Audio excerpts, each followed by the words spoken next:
పరిశుద్ధ గ్రంథమైన బైబిల్ నుండి జకర్యా గ్రంథం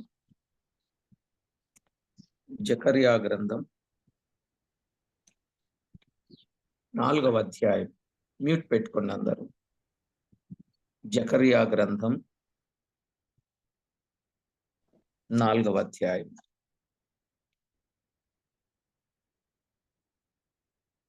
ఒకటి నుండి 7 వచనాలు చదువుతున్నాను, జాగ్రత్తగా చూడండి.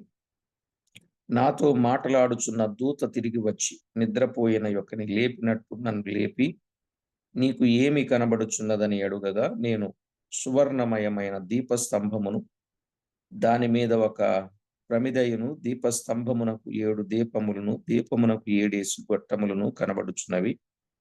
మరియు 2 ఒలీవ చెట్లు దీపస్తంభమునకు కుడి ప్రక్క ఒకటియు ఎడమ ప్రక్క ఒకటియు కనబడుచున్నవని చెప్పి, నా ఏలినవాడా, ఇదేమిటి అని నాతో మాట్లాడుచున్న దూతను అడిగితిని. నాతో మాట్లాడుచున్న దూత, ఇదేమిటో నీకు తెలియదా అని నన్ను అడుగగా, నేను, నా ఏలినవాడా, నాకు తెలియదంటిని. అప్పుడు అతడు నాతో ఇట్లనెను, జెరుబ్బాబెలు, నాకు ప్రత్యక్షమగు యెహోవా వాక్కు ఇదే. శక్తి చేతనైనను బలము చేతనైనను కాక, నా ఆత్మ చేతనే ఇది జరుగునని సైన్యములకు అధిపతియగు యెహోవా సెలవిచ్చెను. గొప్ప పర్వతమా, జెరుబ్బాబెలును అడ్డగించుటకు నీవు ఏమాత్రపు దానవు? నీవు చదును భూమి అగుదువు. కృప కలుగునుగాక, కృప కలుగునుగాక అని జనులు కేకలు వేయగా, అతడు పైరాయి తీసుకొని పెట్టించును. చదవబడిన ఈ లేఖనం కొరకై ప్రార్థన చేసి వాక్యాన్ని ధ్యానం చేద్దాం. ప్రార్థన చేద్దాం. మహాగణుడవైన మా దేవ, మహోన్నతుడవైన మా ప్రియ ప్రభువ, సర్వాధికారి అయిన మా దేవ, సర్వశక్తి సంపన్నుడవైన మా తండ్రి, ఉన్నతుడా, సర్వోన్నతుడా, శ్రీమంతుడా, మహోన్నతుడా, మహిమోన్నతుడా, మహిమా ప్రభావములకు అర్హుడా, సాటిలేని మా దేవ, సర్వశక్తి సంపన్నుడా, నిన్న నేడు నిరంతరము ఏకరీతిగా ఉన్నవాడా, మీకు స్తోత్రము చెల్లిస్తున్నాం. మా ప్రభువా, మీ కృపను బట్టి మస్కట్ ప్రాంతానికి, మస్కట్ దేశానికి తీసుకొని వచ్చి, మా ప్రభువా, జరిగించిన పనిని బట్టి మీకు స్తోత్రములు, ఇంకా జరిగిస్తున్న పనిని బట్టి మీకు స్తోత్రములు. మా ప్రభువా, మీ నామ మహిమార్థమై అనేకులు రక్షణ తీర్మానం చేయడానికి మీరు చూపిన కృప కొరకై స్తోత్రము చెల్లిస్తున్నాం. చేసిన మేళ్లన్నీ మా ప్రభువా తలపోసుకుని మీ నామమును హెచ్చిస్తుండగా, మీరు మహిమ, ఘనత, కీర్తి, ప్రభావములను ఆరోపించుకుంటారని కోరుచు, సమస్త విషయాల్లో తోడునీడుగా ఉండి కాపాడుచున్నందుకు స్తుతులు, స్తోత్రములు మీ నామమునకు చెల్లించుచు, మా ప్రాణనాథుడు, ప్రియుడు, మా రక్షకుడు, మమ్మల్ని ఎంతో ఎక్కువగా ప్రేమించి కృపతో జ్ఞాపకం చేసుకొని విడువక ఎడబాయక కృప చూపించే మా ప్రభు అయిన యేసు క్రీస్తు అమూల్యమైన నామమున స్తోత్రము చెల్లించి, స్తుతించి, ప్రార్థించి మిక్కిలి వినయముగా బ్రతికిలాడి వేడుచూ ఉన్నాం మా ప్రియ పరలోకపు తండ్రి. ఆమేన్. ప్రభునందు ప్రియులారా, మనము చదువుకున్న దైవ లేఖనములో నుండి 1 నుండి 7 వచనాలు దీపస్తంభము, ఒలీవ చెట్లు అని మనం వింటూ వస్తున్నాం. దీపస్తంభము, ఒలీవ చెట్లు, అందులో ఒకటి దూతలు దేవుని పిల్లలను ప్రోత్సహించుట అనేది మనం విన్నాం. రెండవది దీపస్తంభమును గుర్చిన విషయాలు మనం విన్నాం. మూడవది 2 ఒలీవ చెట్లు మనకిక్కడ కనబడుతున్నాయి కదా, 3వ వచనం. మరియు 2 ఒలీవ చెట్లు దీపస్తంభమునకు కుడి ప్రక్క ఒకటియు ఎడమ ప్రక్క ఒకటియు కనబడుచున్నవని చెప్పి, ఇక్కడ ఒలీవ చెట్లు కనబడుతూ ఉన్నాయి.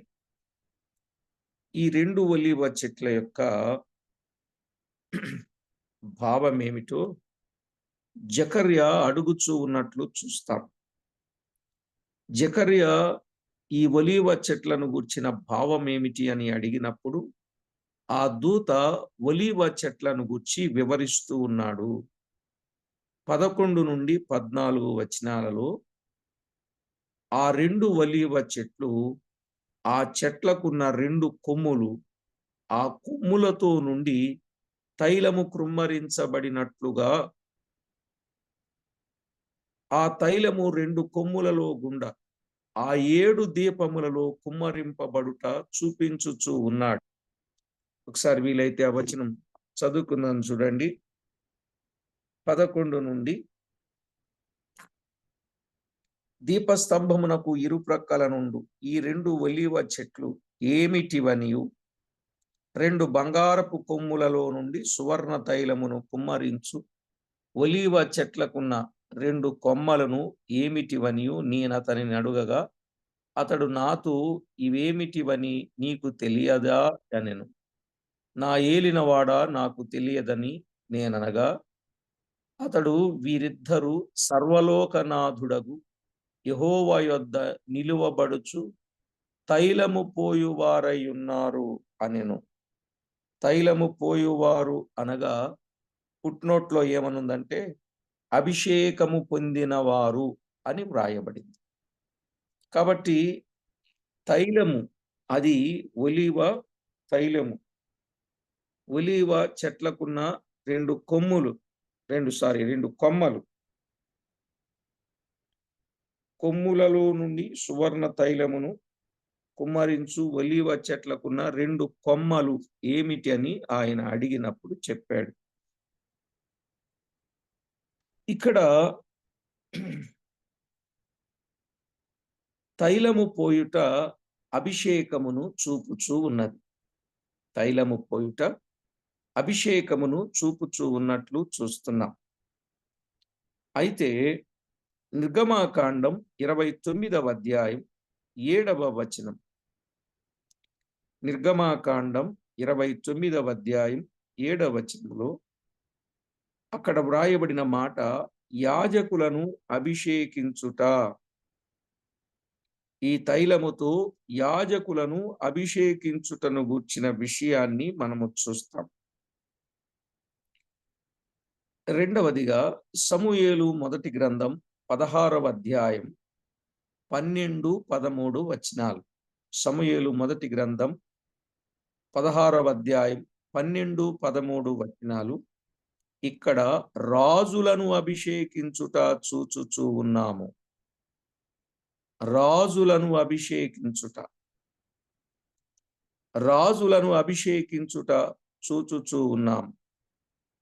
అలాగైతే ఆ ఇద్దరు రాజవంశములో జన్మించిన జెరుబ్బాబెలును యాజక వంశములో జన్మించిన ప్రధాన యాజకుడైన యెహోషువయు అయ్యున్నారు. ఆ 2 ఒలీవ చెట్లు ఎవరికి సూచనగా ఉన్నారు? రాజవంశములో జన్మించిన జెరుబ్బాబెలు, యాజక వంశములో జన్మించిన ప్రధాన యాజకుడైన యెహోషువ అయి ఉన్నారు. ఎందుకంటే ఈ తైలముతో ఎవరెవరిని అభిషేకిస్తున్నారు? 1 యాజకులను అభిషేకించుట, 2 రాజులను అభిషేకించుట. జెరుబ్బాబెలు ఎవరు? రాజవంశములో జన్మించినవాడు.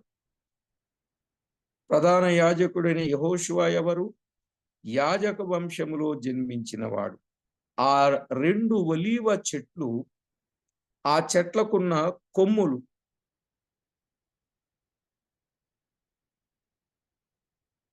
ఆ 2 కొమ్మలు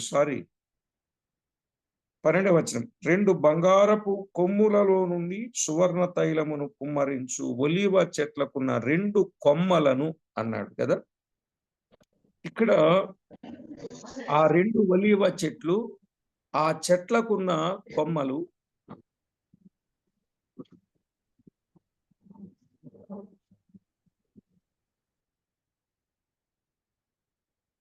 ఆ 2 ఒలీవ చెట్లు, ఆ చెట్లకున్న కొమ్మలు, తైలము కుమ్మరింపబడుచున్న కొమ్ములు.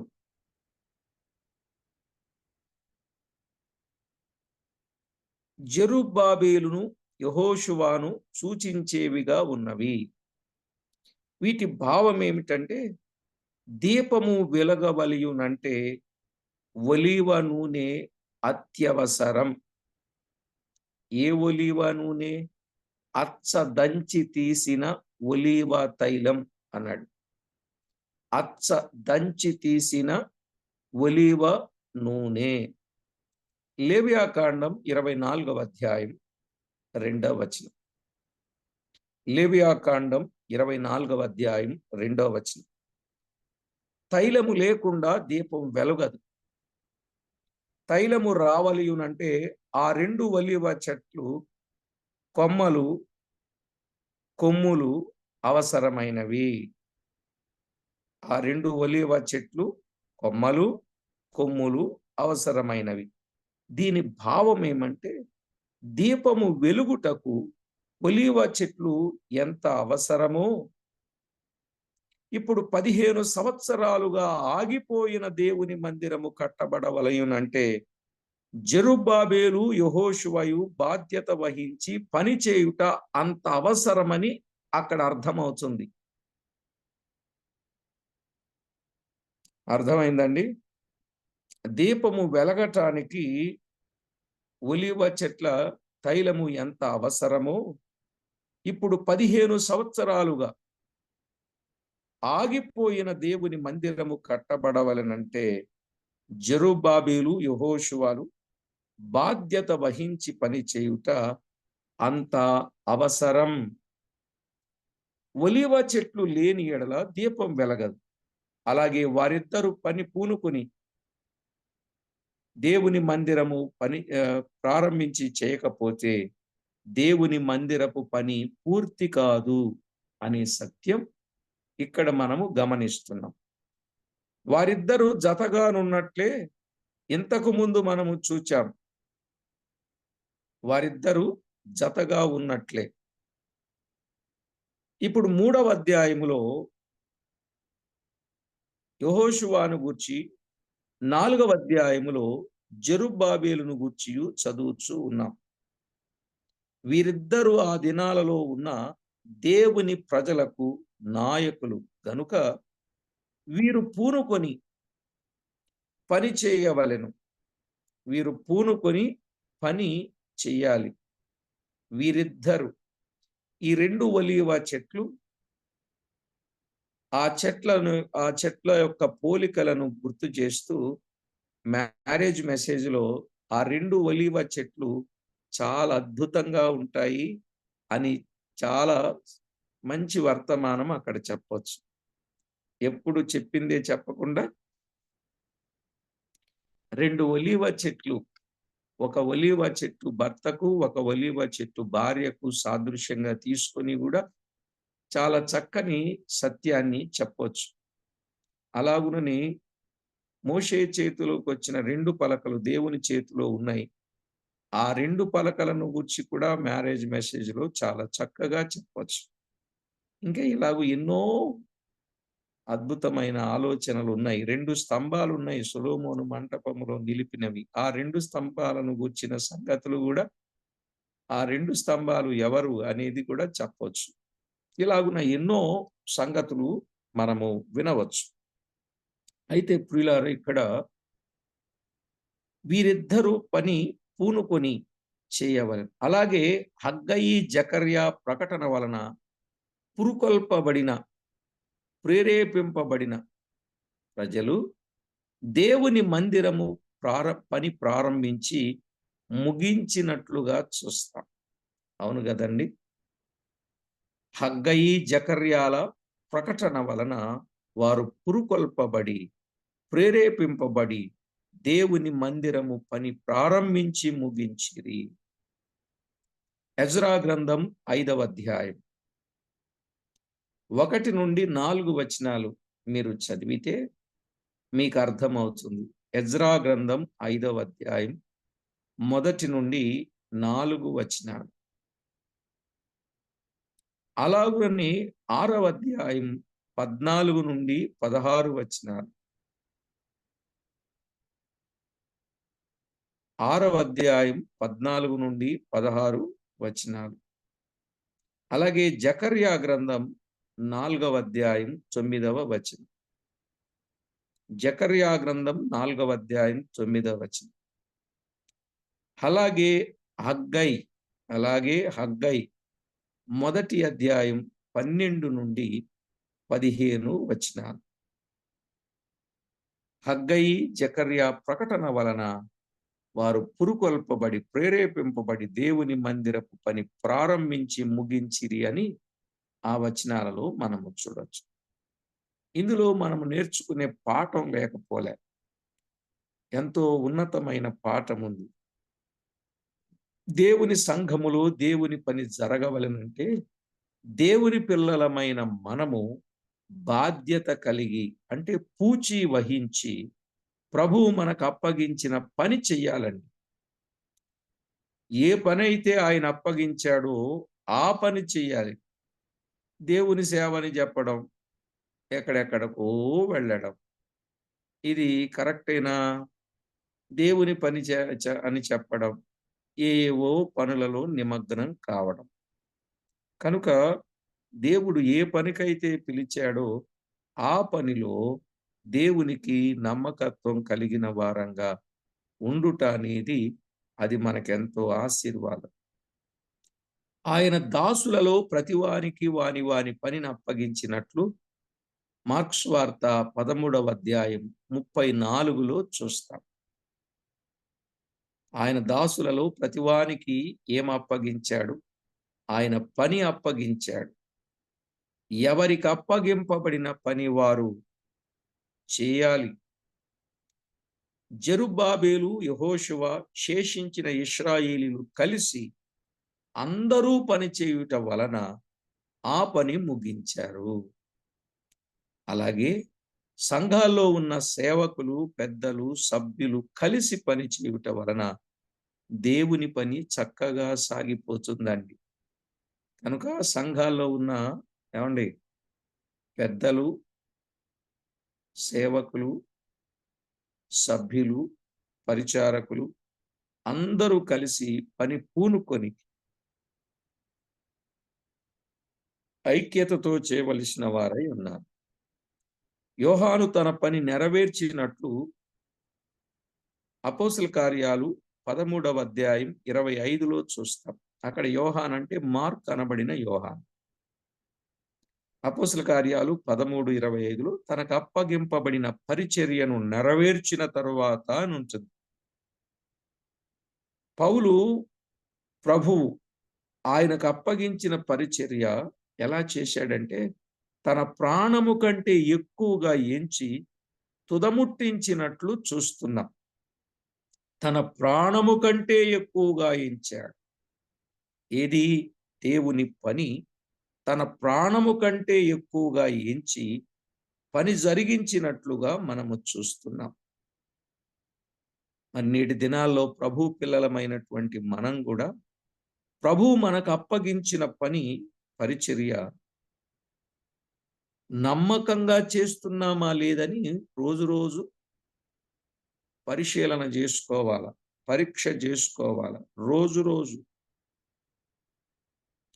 మరి విశేషముగా పెద్దలు, సేవకులు, పేరుకే పెద్దలు, పేరుకే సేవకులు కాదు, పెద్దలు, సేవకులు ప్రభు అప్పగించిన పనిని బాధ్యత వహించి నెరవేర్చుచూ ఉన్నారా లేదని ప్రశ్న కూడా వేసుకోవాలి. అలా వేసుకుంటే మంచిది. ఒకరోజట సంఘ నాయకులు ఎట్లుందురో సంఘమట్లుండునని ఒక పర్యాయం ఒక భక్తుడు చెప్పాడటండి. సంఘ నాయకులు ఎట్లుందురో సంఘము అట్లే ఉండును. మీకు అర్థమైందా? సంఘ నాయకులు ఎట్లుందురో సంఘ సభ్యులు అట్లే ఉందురట. కనుక ఈ విషయాన్ని మీరు గమనించాలి. దేవుని పని ఆశీర్వాదకరంగా జరుగుతుందా లేదా? అందులో ఏమైనా స్వార్థము ఇమిడి ఉందా? ఇది కూడా మీరు ఆలోచన చేయండి. అలాంటి స్వార్థమేమీ లేకుండా దేవునికెంతో మహిమకరంగా మనము జీవించవలసిన అవసరత ఉన్నది. ఫిలిప్పీలకు రాసిన పత్రిక 2వ అధ్యాయం 21వ వచనంలో, అందరూ తమ సొంత కార్యములనే చూచుకొనుచున్నారు గాని యేసుక్రీస్తు కార్యములు చూడరు అనుంది. ఫిలిప్పీ పత్రిక 2:21. అందరూ ఏం చూస్తున్నారు? సొంత కార్యాలనే చూచుకొనుచున్నారు గాని యేసుక్రీస్తు కార్యాలు చూడటం లేదట. అయ్యో! ఎంత విచారం. 4వ వచనం కూడా చూడండి. నా ఏలినవాడా, ఇదేమిటి అని నాతో మాట్లాడుచున్న దూతను అడిగితిని. కనుక స్వకార్యాలలో నిలిచిపోక దైవ కార్యాలలో ముందుకు సాగటం అనేది ఆశీర్వాదకరం. దీపము వెలుగుటకు ఏమవసరం? ఒలీవ చెట్లు ఎంత అవసరమో దేవుని పని జరుగుటకు దేవుని పిల్లలమైన మనము అంత అవసరమై ఉన్నాము. దేవుని పని జరగటానికి దేవుని పిల్లల అవసరం కూడా ఉందండి. దీపం వెలగటానికి తైలం ఎంత అవసరమో ఆయన మన నిమిత్తము కనిపెట్టుకొని ఉన్నాడట. ప్రభు నీ కొరకు ఉన్నాడని ఒక పర్యాయము ఒక భక్తుడు చెప్తూ ఇలాగన్నాడు. ప్రభు పని జరగాలంటే ఆయన పిల్లలమైన మనము ఎంత బాధ్యతనైనా వహించాలి అని చెప్పాడు. ఇక 4వ విషయం, దేవుని ఆత్మ కార్యం. 3వది మనం ఒలీవ చెట్లు చదువుకున్నాం కదా, విన్నాం. ఈ ఒలీవ చెట్లు ఎవరో విన్నాం. ఆ ఒలీవ చెట్ల యొక్క ఉపయోగం ఏమిటో కూడా మనము విన్నాం.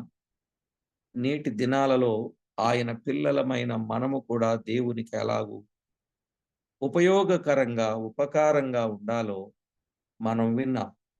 ఇక 4వది దేవుని ఆత్మ కార్యం. 6-7 వచనాలు. అప్పుడు అతడు నాతో ఇట్లనెను, జెరుబ్బాబెలునకు ప్రత్యక్షమగు యెహోవా వాక్కు ఇదే, శక్తి చేతనైనను బలము చేతనైనను కాక నా ఆత్మ ద్వారానే, నా ఆత్మ చేతనే ఇది జరుగునని సైన్యములకు అధిపతియగు యెహోవా సెలవిచ్చెను. గొప్ప పర్వతమా, జెరుబ్బాబెలును అడ్డగించుటకు నీవు ఏమాత్రపు దానవు? నీవు చదును భూమి వగుదువు. కృప కలుగును గాక అని జనులు కేకలు వేయగా అతడు పైరాయి తీసుకొని పెట్టించును. ఇక్కడ మనం చూసినట్లయితే చదువుకున్న వాస్తవంలో శక్తి చేతనైనను బలము చేతనైనను కాక నా ఆత్మ చేతని ఇది జరుగునని చెప్పుచున్నాడు. శక్తి చేత బలము చేత అనగా జెరుబ్బాబెలు యెహోషువ సొంత శక్తి చేత గాని ప్రజల యొక్క సొంత బలము చేత గాని కాక దేవుని ఆత్మ చేతని దేవుని మందిరము యొక్క పని జరుగునని దీని భావం.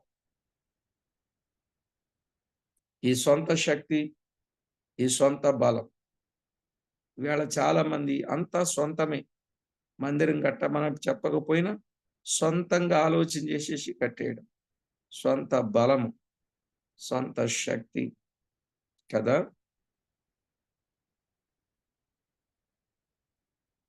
అంత నా దగ్గర డబ్బులున్నాయి కాబట్టి నేను ఏమైనా చేయొచ్చు అనుకుని చేసేవాళ్ళు చాలా మంది ఉన్నారు. సరేలేండి, అంత పెద్ద దూరం వెళ్ళి మనం ఆలోచన చేసే సమయం లేదు. మీకు మీరుగా ఆలోచన చేయండి. హగ్గయి గ్రంథములు 2వ అధ్యాయం 4-5 వచనాలు. ఇక్కడ నా ఆత్మ మీ మధ్యనున్నది గనుక భయపడకుడి అంటున్నాడు. నా ఆత్మ మీ మధ్య ఉన్నది, భయపడొద్దు. ఇది ఒక గొప్ప సత్యం. దేవుని పిల్లలమైన మనము గమనించాలి. ఆ 2 ఒలీవ చెట్లు జెరుబ్బాబెలు యెహోషువలకు సూచనని మనము చదివాం, విన్నాం. ఆ చెట్లలో 2 పదార్థములున్నవి. ఆ చెట్లలో ఏమున్నాయి? 2 పదార్థములు. ఒకటి కట్టె, పిప్పి. కట్టె లేక పిప్పి ఉన్నది. మరి దాన్ని ఆ కట్టెను పిండితే నూనొచ్చుద్ది గదా! నూనొచ్చితే మిగిలేది పిప్పి గదా! 2 నూనె. నూనె.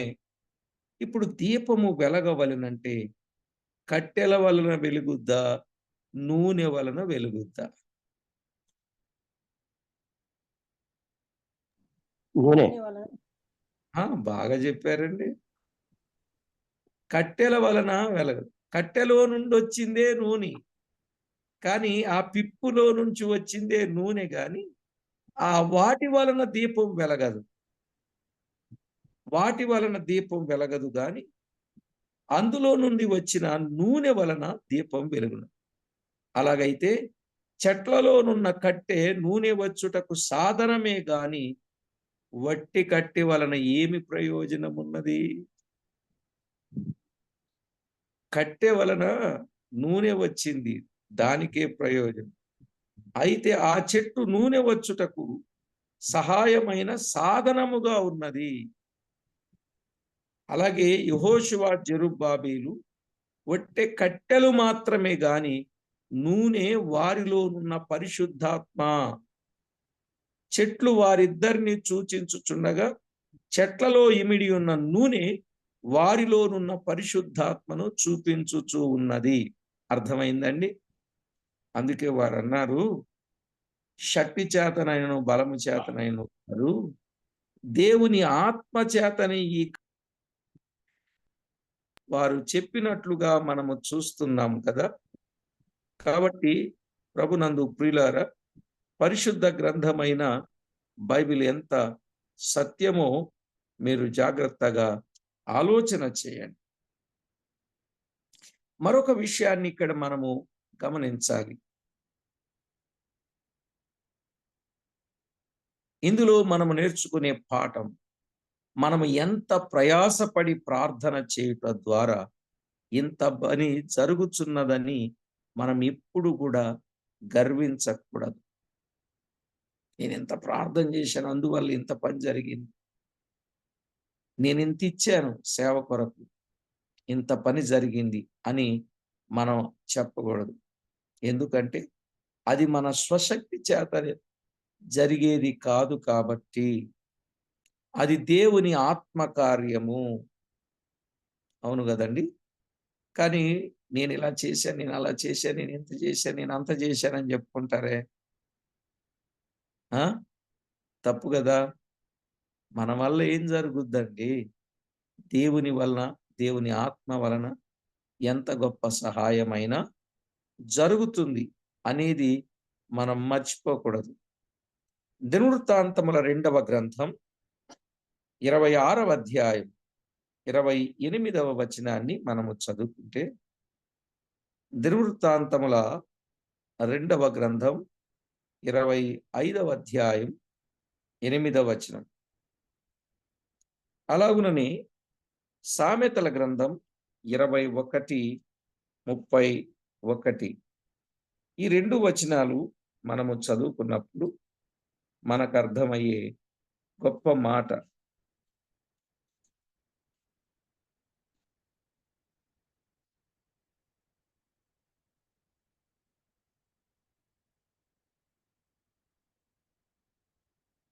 ఎనిమిదవ వచనం 25:8. అలాగు పోవలనని నీకున్న ఎడల పొమ్ము. యుద్ధము బలముగా చేసినను దేవుడు నీ శత్రువు ఎదుట నిన్ను కూల్చును. నిలువబెట్టుటయు పడవేయుటయు దేవుని వశమే గదా! ఏమండి? ఈ వచనం మనం కంఠస్థం చేసుకోవాలా. వెళ్ళాలనుకుంటున్నావా వెళ్ళు. పోవాలనుకుంటున్నావా పో. యుద్ధం బలముగా చేసిన దేవుడు నీ శత్రువు ఎదుట నిన్ను కూలుస్తాడు. ఒకవేళ నువ్వు ఎంత బలంగా యుద్ధం చేసినా శత్రువు ఎదుట నిన్ను కూల్చవచ్చు. నిలువబెట్టుటయు పడవేయుటయు దేవుని వశం. కొన్నిసార్లు మనం ఎంతో బలంగా, శక్తితో నేను ఇలా చేయగలను, నేను అలా చేయను. ఇలాంటి ప్రగల్భాలు పలికేటటువంటి వారు చాలా మంది ఉంటారు. అలా ఎప్పుడు ఆ విధంగా ఆలోచనే కూడా చేయకూడదు. దేవునికెంతో మహిమ తెచ్చేటట్లుగా మన జీవితాలు ఉండాలి. అర్థమైందండి? సామెతల గ్రంథములో చెప్పిన మాట 21:31 యుద్ధమునకు గుర్రములను ఆయత్తపరచుట కద్దు గాని రక్షణ యెహోవా ఆధీనం అన్నాడు.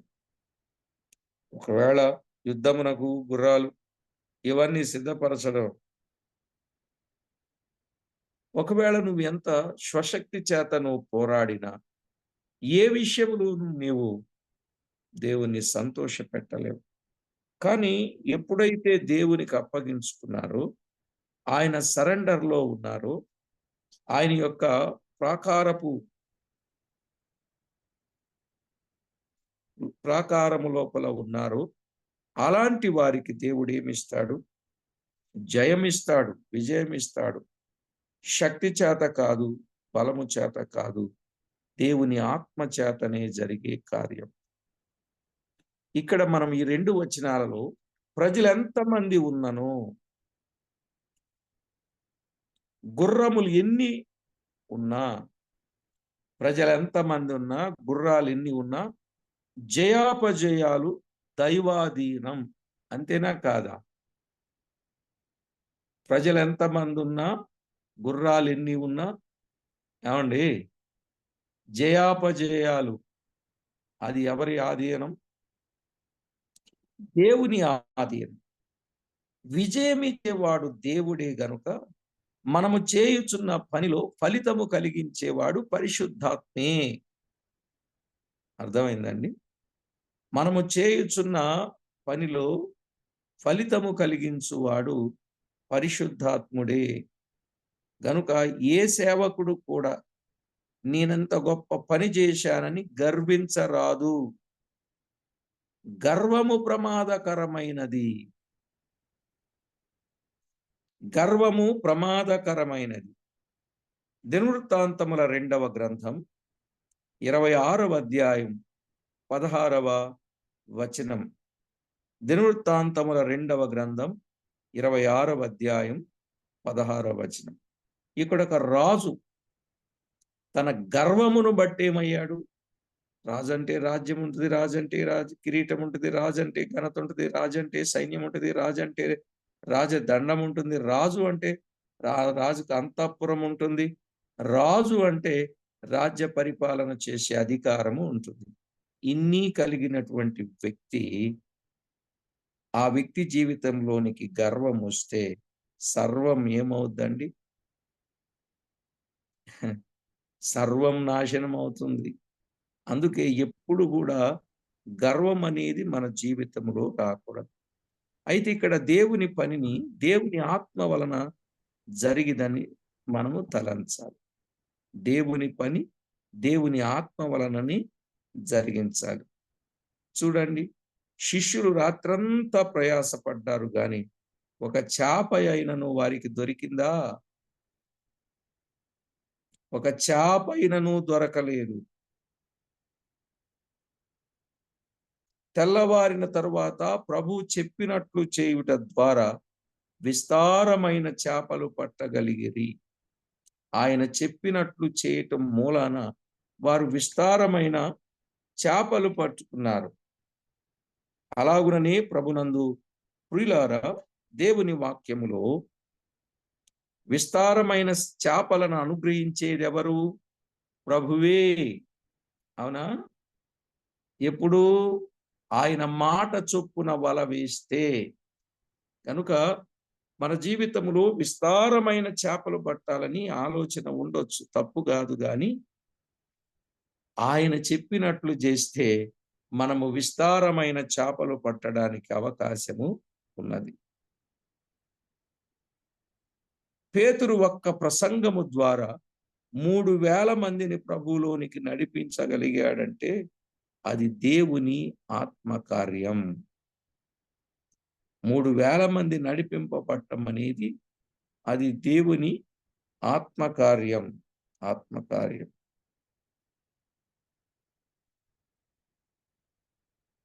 పరిశుద్ధాత్మ ముందున్న పేతురు వేరు. పరిశుద్ధాత్మ వచ్చిన తర్వాతనున్న పేతురు వేరుగా కనబడుచున్నాడు. పరిశుద్ధాత్మ రాకముందున్న పేతురు వేరు.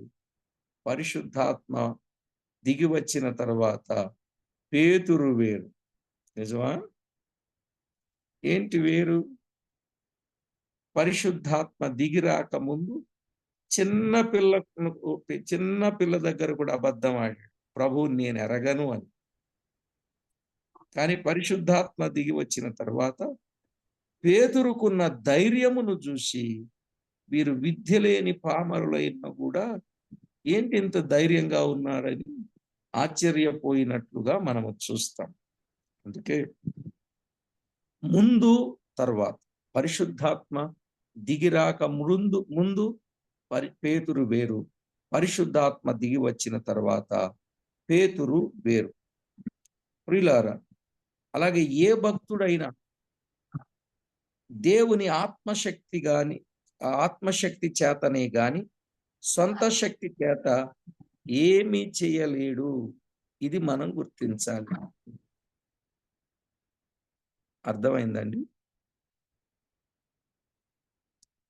ఏ భక్తుడైనా దేవుని శక్తి, ఆత్మశక్తి చేతని ఏ కార్యమైనా చేయగలుగుతాడు గాని సొంత శక్తి చేత ఏమీ చేయలేడు. అపోస్తుడైన పౌలు 20వ అధ్యాయం 31లో అపోస్తుడైన పౌలు అపోస్తుల కార్యాల్లో 20వ అధ్యాయం 31లో ప్రతి మనుషునికి మానక బుద్ధి చెప్పితినని అంటున్నాడు. ప్రతి మనిషికి మానక బుద్ధి చెప్పితిని. ప్రతి పట్టణంలో ప్రతి పట్టణంలో ప్రతి మనుషునికి చెప్పటం అనేది ఎంత ఆశ్చర్యకరమైన పనో ఆలోచన చేయండి. పట్టణంలో ఉన్న ప్రతి వ్యక్తికి. అలాగే అనేకులను రక్షణలోనికి నడిపించిన వాడు పేతురు. కొలసై పత్రిక 1:28లో చూస్తే రక్షింపబడిన వారిని క్రీస్తునందు సంపూర్ణులుగా చేసి నిలువబెట్టుటకు ప్రకటించుచున్నాడని కనబడుతుంది. రక్షింపబడిన వారిని క్రీస్తునందు సంపూర్ణులుగా చేసి నిలువబెట్టుటకు ప్రకటించుచు ఉన్నట్లు చూస్తున్నాం. అంటే దీని అర్థం ఏంటంటే రక్షణలోనికి నడిపించి వదిలివేయుట మంచిది కాదు. వారిని పెంచవలసిన బాధ్యత ఉన్నది. తల్లిదండ్రులు పిల్లలను కని వదిలివేస్తారా? వదిలివేయరు. వారిని పెంచవలసిన బాధ్యతలు గలవారుగా ఉంటారు.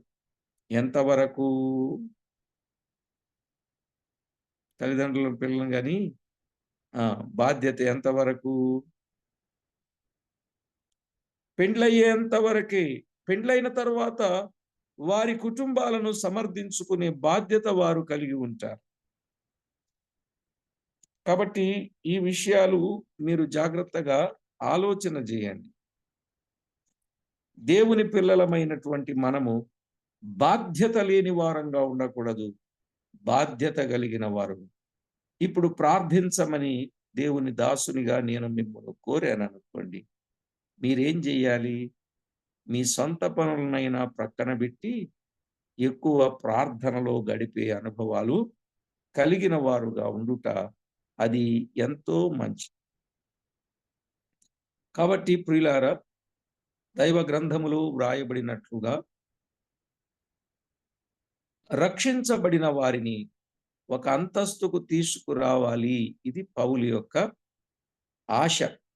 సంపూర్ణులుగా నిలువబెట్టుట. ఇంత పని పౌలు ఎలాగూ చేశాడని అనేక మంది ఆశ్చర్యపడుచున్నారు. కానీ దానికి జవాబు 29వ వచనంలో మనము చూడగలం. ఆయన ఏమన్నాడో తెలుసా? 29వ వచనం, కొలస్సీ పత్రిక 1:29లో ఆయన ఏమన్నాడంటే, నాలో బలముగా కార్యసిద్ధి కలుగ చేయు ఆయన క్రియాశక్తిని బట్టి నేను పోరాడుచూ ఉన్నానని అంటా ఉన్నాడు. బలముగా కార్యసిద్ధి కలుగ చేయు ఆయన క్రియాశక్తిని బట్టి, ఆయన క్రియాశక్తిని బట్టి నేను పోరాడుచున్నానన్నాడు. కనుక అది దేవుని కార్యమే గాని పౌలు సొంతం కాదు. అవును కదా? కనుక కొరింథీయులకు రాసిన మొదటి పత్రిక 15వ అధ్యాయం 10వ వచనంలో, ప్రయాసపడినది నేను కాదు, నాకు తోడయున్న దేవుని కృపయే అంటున్నాడు. ప్రయాసపడింది నేను కాదు, నాకు తోడయున్న దేవుని కృప. దేవుని కృప. ఎంత చక్కని మాట ప్రియులారా! ప్రతి సేవకుడు ఇలాగూ భావించవలసిన వాడై ఉన్నాడు. నూనె లేని ఎడల కట్టె దీపమును వెలిగించగలుగుద్దా? వెలిగించలేదు. కనుక ప్రతి వ్యక్తి కూడా ఆ విధంగా ఆలోచన చేయాలి. ప్రాణము లేనట్లయితే ఎవరితో సమానం? శవముతో సమానమే కదండి. అలాగే మనలో ప్రాణమున్నంతసేపు అన్ని విషయములలో అన్ని విధముల పనులు మనము చేయాలి. ప్రాణము లేనట్లయితే ఏ అవయవమైనా పని చేస్తుందా? పని చేయదు. అందుకే ప్రాణము లేని శరీరం ఎలాగు మృతము, క్రియలు లేని విశ్వాసమును మృతము అన్నాడు. ప్రాణము లేని శరీరం ఎలాగు మృతము, క్రియలు లేని విశ్వాసము మృతం అని చెప్పినట్లు మనము చూస్తున్నాం. కాబట్టి ప్రభునందు ప్రియులారా, ఏ ఏ విషయాలలో మనము దేవునికి దూరంగా ఉన్నాము, గర్వముతో ఉన్నాము, అది ఒప్పుకొని విడిచిపెట్టాలి. ఎప్పుడైతే అలా ఒప్పుకొని విడిచిపెడతారో ఇది దేవుని ఆత్మకార్యం అని తలంచి ఆయనను స్తుతించి ఘనపరచాలి. అంతేగాని గర్వించరాదు. గర్వించిన నెబుకద్నెజరు ఏమయ్యాడో తెలుసుగా? అడవులకు పారిపోయి గడ్డి మేయాల్సిన పరిస్థితి వచ్చింది. అలాగే యెహోవా ఇల్లు కట్టించకపోతే కట్టువారి ప్రయాసం వ్యర్థమా? ఏమైనా అర్థమా? అది కూడా వ్యర్థమే. కనుక దేవుడు ఆ పనిని జరిగించితే తప్పక మన ప్రయాస వ్యర్థము కాదు. ఒకవేళ మనంతట మనం జరిగిస్తే వ్యర్థమైపోతుంది. మనం ఎరుగుదున్న 127వ కీర్తన మొదటి చరణంలో ఏమని తెలుసు మనకి? యెహోవా ఇల్లు కట్టించకపోతే దాని కట్టువారి ప్రయాసము వ్యర్థం. కట్టేదెవరు? దేవుడే. మరి నేను కట్టా అంటారే. ఏమండి? ఇక్కడ మందిరాన్ని నేనే కట్టా, ఇన్ని రోజుల్లో ఇంత డబ్బుతో కట్టా, నేనే కట్టా అనేవాళ్ళు లేరా? అన్నిటికీ నేను. ఇది గర్వానికి సూచన. అది లేకుండా మనము జాగ్రత్త పడాలి. దేవునికి ఎంతో మహిమకరంగా మనము సిద్ధపడాలి. దేవుడు మనకిచ్చిన ప్రతి పనిలో నమ్మకస్తులంగా ఉండి మనము కష్టపడాలి. మనము సాధనాలు మాత్రమే గనుక మన స్వశక్తి మీద ఆధారపడక ఆయన మీద ఆనుకొనుట అనేది ప్రయోజనకరం. మనము ఆయన చేతిలో పనిముట్టుగా అప్పగించుకున్నప్పుడే ఆయన మనలను వాడుకుంటాడు. ఫిలిప్పీ పత్రిక 1:3లో ఉంది కదా, మీలో సత్క్రియనారంభించిన వాడు యేసుక్రీస్తు అన్నాడు. మీలో సత్క్రియనారంభించిన వాడెవరు? యేసుక్రీస్తు. రెండవ రాకడ వరకు కొనసాగించునని రూఢిగా నమ్ముచున్నాను. రెండవ రాకడ వరకు కూడా పరిచర్య కొనసాగించబడాలి అని అన్నప్పుడు తీసుకోవలసిన బాధ్యతలు, చర్యలు తప్పనిసరిగా తీసుకోవాలి. పని ప్రారంభించేది ఆయన, పని సాగించి ముగించేది కూడా ఆయనే. గనుక ఆయన మీదని మనము ఆధారపడాలి. పని ప్రారంభించేవాడు ఆయనే, కొనసాగింపజేసేవాడు ఆయనే, ముగింపజేసేవాడు కూడా ఆయనే అనే విషయాన్ని మనం గుర్తు చేసుకుంటూ సాగిపోదాం. ప్రార్థన చేసుకుందాం. తర్వాత వర్తమానంలో గొప్ప పర్వతము చదును భూమి అగును అంటే ఏంటో విందాం. ప్రార్థన చేసుకుందాం. పరిశుద్ధుడవైన మా తండ్రి, మీ ఘననామానికి స్తోత్రములు. మా ప్రభువా, మీ సంఘములో ఎవరెవరుంటారో తేటగా తెలియజేసిన సందర్భాన్ని బట్టి మిమ్మునెంతో స్తుతించుచు ఘనపరచుచూ ఉన్నాం. మా ప్రభువా, మా బ్రతుకులో మీరు చేసిన మేళ్ళు ఎంత గొప్పవో మా ప్రభువా, అన్ని విషయాల్లో విడువక ఎడబాయక కృప చూపించుచు మాకు మేలు చేస్తూ ఉన్నందుకు స్తోత్రం. ఈ దినపు కూడికలో చేరిన ప్రతి బిడ్డ వారి వారి కుటుంబ అక్కరలు, అవసరతలు మీరు తీర్చండి. ప్రతివారు మీ కొరకు ప్రయాసపడేవారుగా సిద్ధపరచండి. సమస్త విషయాల్లో తోడుగా నీడగా ఉండి నడిపించి మహిమ పొందుతారని కోరుకొనుచు మా ప్రాణనాథుడు, ప్రియుడు, అన్ని విషయాల్లో అందరినీ అన్ని విధాల కనికరించి కాచి కాపాడి మేలు చేసి మహిమ పొందనయున్న మా ప్రభు అయిన యేసుక్రీస్తు అమూల్యమైన నామమున స్తుతించి, స్తోత్రించి, ప్రార్థించి మిక్కిలి వినయముగా బ్రతిమలాడి వేడుచు ఉన్నాం మా పరమ తండ్రి. ఆమేన్.